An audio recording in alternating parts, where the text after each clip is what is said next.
ফোনের মেল বক্সে দেখবেন অপ্রয়োজনীয় অদরকারি ইমেলের ভিড়ে প্রয়োজনীয় গুরুত্বপূর্ণ ইমেলগুলো খুঁজে বের করতে মুশকিল হয়ে যায়। তাই আমাদের উচিত এই অপ্রয়োজনীয় ইমেলগুলো আসা বন্ধ করা। চলেন দেখিয়ে দিচ্ছি কিভাবে এগুলো বন্ধ করবেন।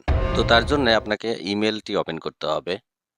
তারপর আপনাকে এখানে দেখতে হবে যে কোন মার্কেট, কোন জায়গা থেকে আপনাকে ইমেল দেয় যেগুলো আপনার দরকার নেই। যেগুলো আপনি কখনো হয়তো কোনো সময় ভিজিট করেছেন কোনো সাইট, সেই সাইট কিন্তু আপনাকে প্রতিনিয়ত ইমেল দিয়ে যায়। সেগুলো খুঁজে বের করার জন্য আপনি এখানে দেখেন এই মেনু এটার উপর ট্যাপ দিবেন।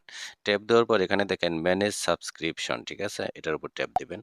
এখানে দেখেন এই মার্কেটগুলো কিন্তু আমি ভিজিট করেছি, এগুলো সাবস্ক্রাইব হয়ে গেছে, ঠিক আছে? এগুলো এখন আনসাবস্ক্রাইব করতে হবে। তো এগুলো বন্ধ করার জন্য এখানে দেখেন এটা এই সাইটে এখানে ট্যাপ দিবেন।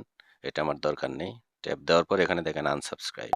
এভাবে বন্ধ করে দিবেন। তারপর এটা আমার দরকার নেই। এটার উপর ট্যাপ দিয়ে আনসাবস্ক্রাইব। নুন, অ্যামাজন এগুলো দরকার রয়েছে। বিভিন্ন অফার কিন্তু এরা ইমেইলের মাধ্যমে দিয়ে থাকে। বাকিগুলো এভাবে আনসাবস্ক্রাইব করে দিবেন, তাহলে আপনার মেইল বক্স খালি থাকবে এবং আপনার Google স্টোর কিন্তু খালি থাকবে।